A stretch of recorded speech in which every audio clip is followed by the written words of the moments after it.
with news from across the Federation, spanning the region and covering the globe. This is the Kyssfm SKN News Now Evening Edition, your one true source for news. And now your presenter.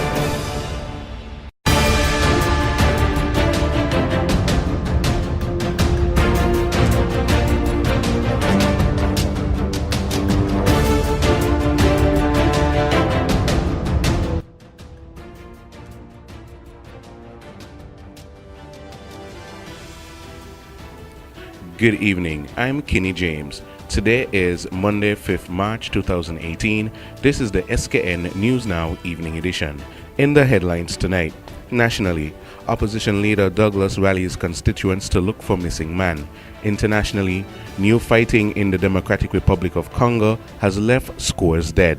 And in sports, the Windies head coach says the team will have to play smarter in the ICC Cricket World Cup qualifiers. We have the details of these stories, the weather and Carib update all ahead in the SKN News Now Evening Edition.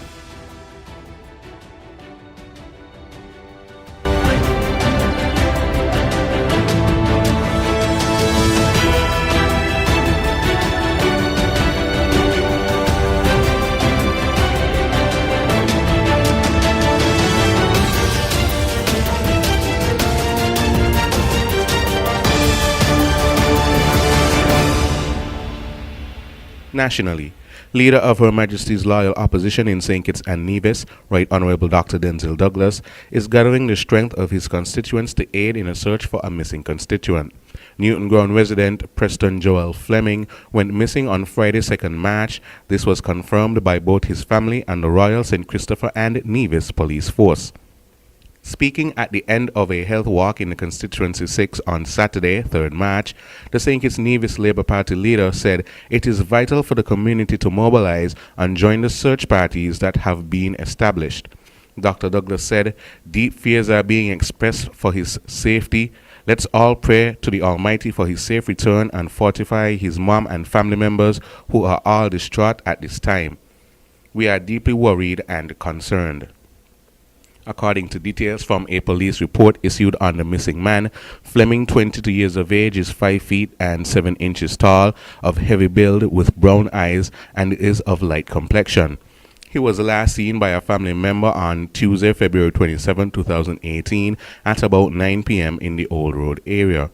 He was last seen wearing a white polo t-shirt and short dark khaki pants.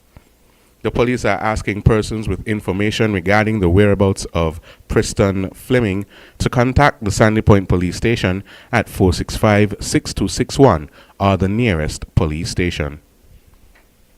The man held in connection with the double homicide of the Keys sisters last week has been charged. He is 34-year-old Orvis Pogson. He is also a resident of Keys. Pogson is accused of chopping 18-year-old Naomi Finch and 21-year-old Jamelia Finch to death on March the 1st. Pogson had been involved in a relationship with the younger of the Finch sisters. Jamelia, the elder of the two, was the mother of a young child and an officer of the St. Kitts Nevis Defense Force. The incident has triggered emotional responses for justice for the girls from the nation. Many are also saying that incidents like this warrant serious conversations about reintroduction of capital punishment. Police are continuing their investigations into what has now officially become the 4th and 5th homicides of 2018. Meanwhile, an autopsy carried out on the body of Frenchman Kerrian Grimault Queret has determined that he died as a result of traumatic shock with multiple traumatic injuries as a result of collision with a boat. The autopsy was conducted on 27 February by resident pathologist Dr. Adrian Quintana Nunez. The 24-year-old was struck by the motor vessel Good Luck off Penny's Beach, Nevis, on 24 February at about 4:30 p.m. and pronounced dead at the scene soon after by the district medical officer. Good Luck is owned by Vincent Perkins, but was being operated by another person at the time of the incident.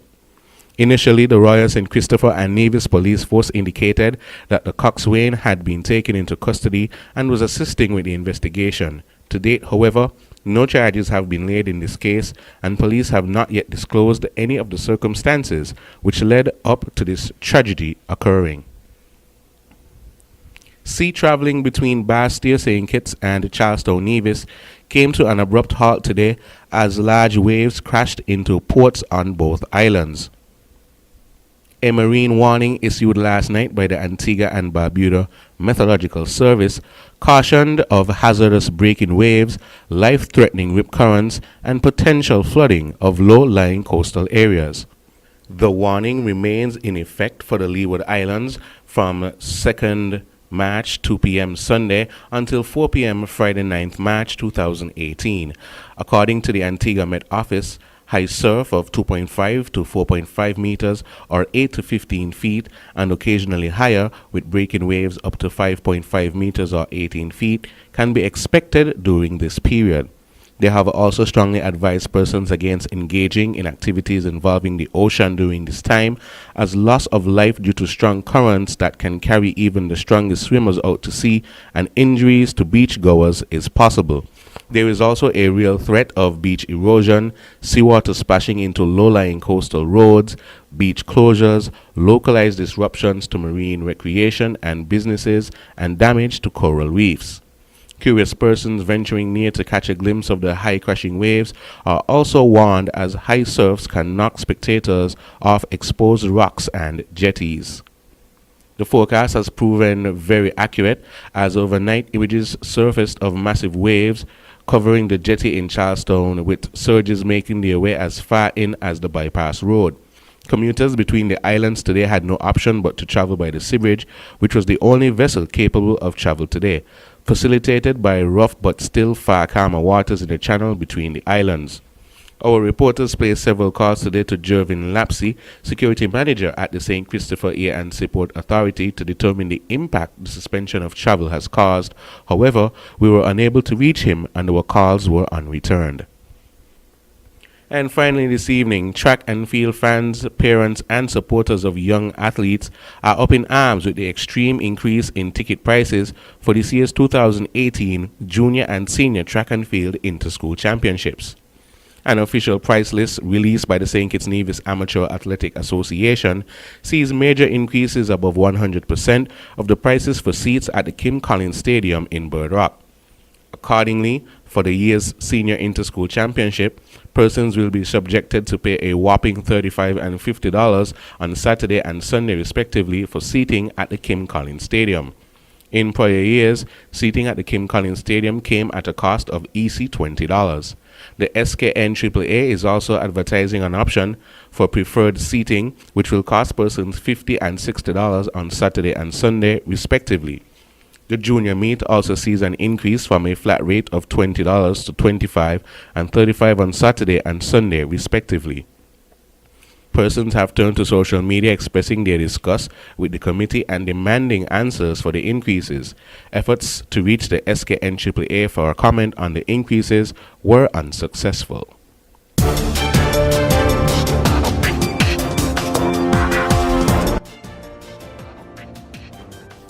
Stay with us. SKN News Now continues in just a moment with today's top international developments.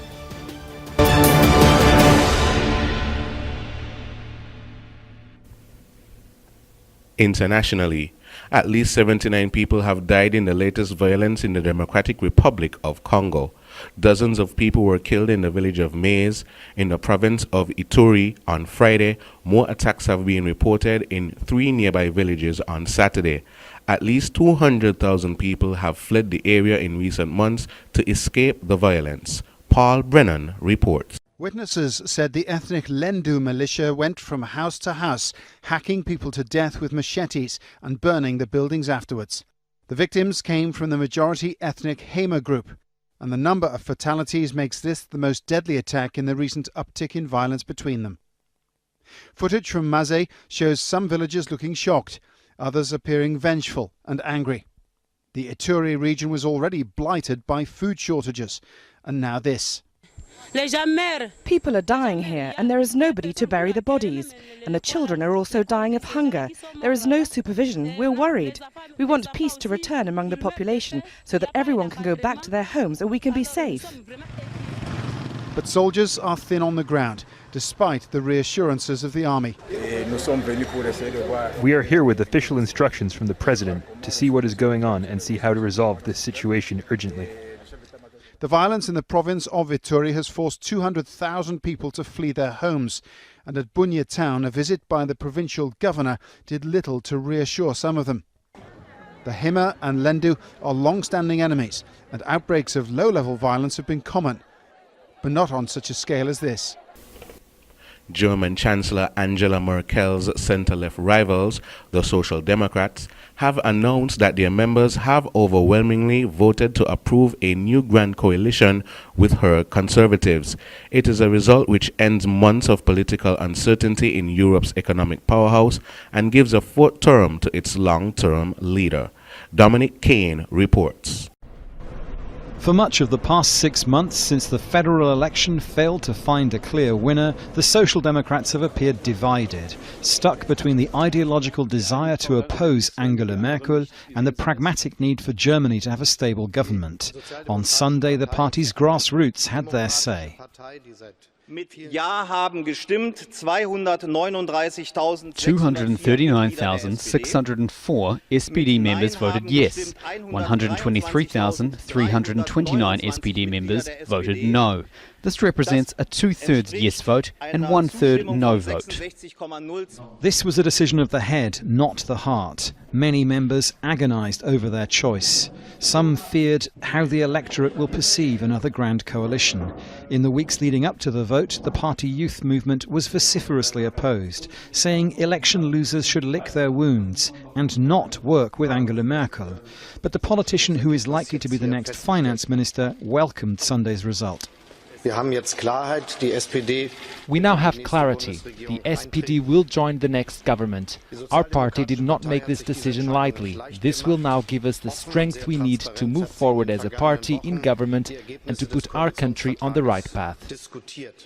But some analysts believe it's questionable whether that path will benefit the Social Democrats long term. Yes, their core brand is social justice, but it has to be more in order to actually be over 20 or over 30%. Because what they're claiming for, they still want to be a Volkspartei. And what does that label mean? It actually means, or how is it defined, 30% and more of the vote.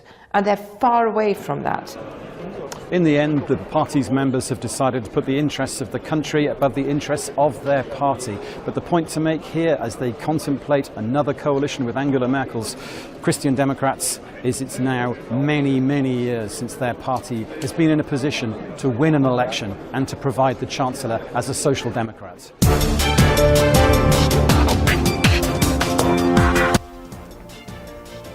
Still to come this evening, sport, the weather, and Carib update.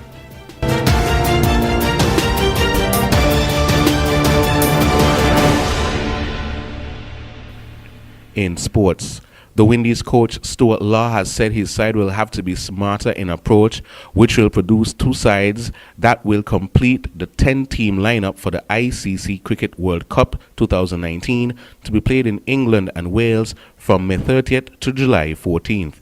Ahead of Sunday's first qualifier, Law said the effort will require more than scoring 300 or more runs and bowling teams out. He said to be successful, the strategy will have to work out how to get to 180 to 220 and then deciding how to get the 10 wickets. He continued that West Indies do target 300 plus as that a benchmark score in a one-day international. However, the target will have to be lowered in the World Cup run in order to make sure we are safe to play better cricket or make better decisions out in the middle and get the job done. The Windies, along with Afghanistan, Ireland and Zimbabwe, had missed out on automatic qualification for the ICC Cricket World Cup 2019 by finishing outside the top 8th on the MRF Tyres ICC ODI team rankings at the 30th September 2017 cut-off date. The four sides have been joined by Hong Kong, the Netherlands, Nepal, Scotland, Papua New Guinea and the United Arab Emirates. The ICC Cricket World Cup qualifier began on Sunday, 4th March, when the Windies played their opening match against the United Arab Emirates, the side which nearly beat them in the second warm-up match on Thursday. Laws also observe that the strength of a lot of associate teams is based around spin, and the quicks they have seem to be pretty reasonable, as well as we can't just go out and blast and dominate against these attacks. We have to be a little smarter to go about it. Our bowlers have been consistently taking wickets up front, and we have a good mix of off spin, left arm spin and leg spin. I think it is a well-balanced attack that we take into each game.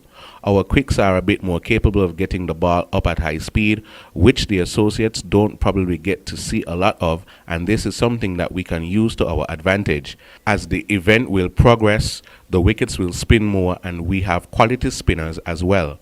Law, who played 1 Test and 54 ODIs for Australia from 1994 to 1999, valued the presence of stalwarts like Chris Gayle, Marlon Samuels and Nikita Miller in the side, saying it was way up to the youngsters to observe and learn from these players. You can't buy experience on a shelf. You need these guys in these tough conditions to stand up as well and guide the youngsters through the difficult periods. Then it is just up to the younger or less experienced players to listen, heed the advice, and carry forward into their game.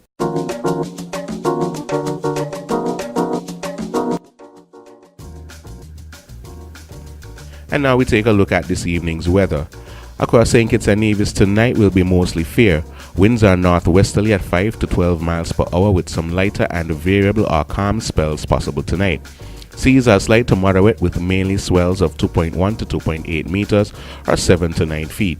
A warning remains in effect for beach goers for large swells and high surfs, especially for the northern and eastern coastal waters of the islands, where the largest swells are expected. The sea level pressure is 1011.7 millibars or 29.87 parts of an inch. The sun will rise tomorrow at 6:25 a.m.